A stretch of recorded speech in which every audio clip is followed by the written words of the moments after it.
तो दोस्तों सबसे पहले तुम ये वीडियो देखो।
अब बताओ इसमें इस बंदे की क्या गलती थी। सोचो तुम राइड पे निकले हो अपने दोस्तों के साथ और कुछ 16-17 साल के लड़के की वजह से तुम्हारा ऐसा भयंकर एक्सीडेंट हो जाए तो तुमको कैसा लगेगा। एक और वीडियो सामने आ रहा है जिसमें कि जीटी वाले के साथ भी कुछ लोग देखने को मिल रहे हैं जो कि वो भी राइड पे निकले थे उसके साथ ही। कुछ लोग बोल रहे हैं कि रोड की गलती है। रोड की गलती है यहाँ पे क्योंकि रोड थोड़ा उबड़ खाबड़ है, लेकिन वो अगर तेज नहीं भगा रहा होता इतनी तो फिर एक्सीडेंट नहीं होता ना भाई। रोड की लिमिट यहाँ पे ज्यादा से ज्यादा 80 की होगी और ये कम से कम 120 तो जा ही रहा है। लेकिन इस जीटी वाले की गैंड मस्ती तो देखो, ये चाहता तो यहाँ से आराम से भी जा सकता था, लेकिन अपने दोस्तों के सामने शो ऑफ कैसे होगा। इसमें इसकी माँ बाप की भी गलती है क्योंकि इतनी छोटी सी उम्र में इसको 16-17 साल की उम्र बताई जा रही है, इतने में इसको जीटी दिला दी, इतनी पावरफुल बाइक। और क्या उम्मीद करते थे स्लो चलाएगा ये भाई। कुछ लोग बोलते हैं कि हमको घर से बाहर जाने को नहीं देते, हम छोटी सी छोटी चीज के लिए भी पूछ के जाते हैं बाहर। उनको ऐसे लोगों की वजह से ही नहीं जाने देते भाई। कोई चमनचूती आगे ठोक के चला गया तो क्या करेंगे। घर का एकलौता लड़का हो और एक्सीडेंट में ऐसे मर जाए तो फिर माँ बाप पे क्या बीतेगी, तुम भी सोचो यार। चलो जाते जाते अपना ओपिनियन देके जाना कमेंट सेक्शन में। और मैं यहाँ पे और थोड़ी क्लिप्स लगा रहा हूँ जिससे तुमको थोड़ा और समझ में आएगा।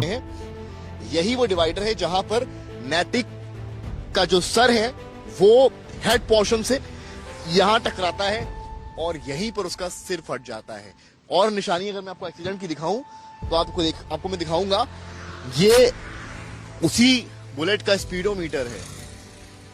गाड़ी 100 के ऊपर चल रही थी, आप समझ लीजिए, और यही स्पीडोमीटर उस बुलेट का जो नैतिक को कम उम्र में मिल गई, जो कानून का उल्लंघन भी है, इसी स्पीडोमीटर के इस आंकड़े ने एक लड़के की, नाबालिग लड़के की जान ले ली।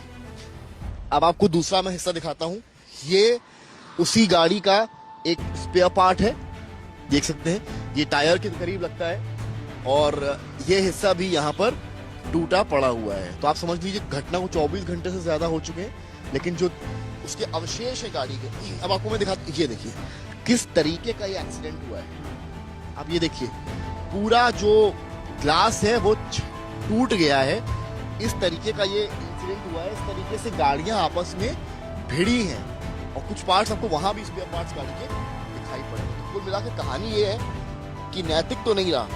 नैतिक के पिता बिजली विभाग में है, काफी लंबे समय तक लखनऊ में पोस्टेड रहे। और ये देखिए छोटी छोटी जो स्पेयर पार्ट्स गाड़ी के हैं, ये देखिए टूट गया है पूरी तरीके से। तो ये कुछ कहानी लखनऊ की है। उसके पिता बिजली विभाग में एसडीओ इस वक्त गाजियाबाद, नोएडा में पोस्टेड हैं। परिवार यहीं विशेष खंड में रहता है, रो रहा है, बिलख रहा है। साथ में एक भाई रहता है, एक माँ रहती हैं। पुलिस का कहना है कि उसकी उम्र 17 साल है और 18 साल से पहले आप गाड़ी नहीं दे सकते हैं। ये अपने आप में एक उल्लंघन है जिस पर 25,000 का जुर्माना भी लगता है। शौक पूरा करने के लिए जो माता पिता हैं उन्होंने गाड़ी तो दी, लेकिन उन्हें शायद इस बात का इल्म नहीं था कि उस एक रील को बनाने के लिए कुछ व्यूज, कुछ हिट्स, कुछ शेयर्स और कुछ अच्छे कमेंट्स पाने के लिए वो युवा इस बाइक के चलते, रीलबाजी के चलते अपनी जान गंवा देगा। उसके साथी दोस्त भी घायल हुए, जिन्हें उपचार के लिए अस्पताल ले जाया गया। वो निकल चुके हैं, लेकिन वो नैतिक जो 17 साल का था, अभी अभी इंटर पहुंचा था, नए ख्वाब बुने थे, कुछ बनने की अभिलाषा थी, माता पिता के सपने थे, वो सपने अब सपने ही रह गए।